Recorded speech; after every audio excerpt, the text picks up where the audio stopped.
आता जर इंस्टाग्राम उघडलं ना आपण, इंस्टाग्राम, महाराष्ट्राचे जे लाडके कीर्तनकार आहेत, ज्यांनी सद्गुरू जोग महाराजांचा वसा अंतकरणामध्ये धारण करून उभ्या महाराष्ट्राला परमार्थाची जोड दाखवून दिली, असे गुरुवर्य निवृत्ती महाराज देशमुख इंदोरीकर बाबा, त्यांच्या मुलीचा साखरपुडा झाला.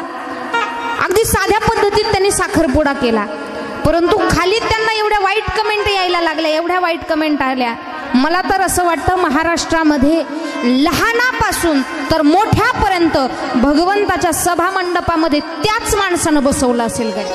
पण आपण म्हणतो ते समाजाला सांगतात तुम्ही असं करू नका, तसं करू नका, आणि त्यांनी त्यांच्या मुलीचा साखरपुडा इतका मोठा केला. अहो महाराज, लेकीच्या लग्नाची हौस प्रत्येक बापाला असतेच. आपल्याला नाही एखाद्याला चांगलं म्हणता आलं ना, कमीत कमी वाईट तरी म्हणू नका. इंदोरीकर बाबांनी पूरग्रस्त शेतकऱ्यांना 1 लाख रुपये देणगी दिली, ती कुणाच्याच लक्षात नाही. त्यांनी पोरीचा साखरपुडा केला, तेच आम्ही घेऊन बसणार. सोशल मीडियावरती हल्ली काही पण व्हायरल व्हायला लागले. पण माझं एक सांगणं आहे, आपल्याला एखाद्याला नाही चांगलं म्हणता आलं ना, अहो काय करायचं आपल्याला, परंतु कमीत कमी तुम्ही एखाद्याला नावं तरी ठेवू नका.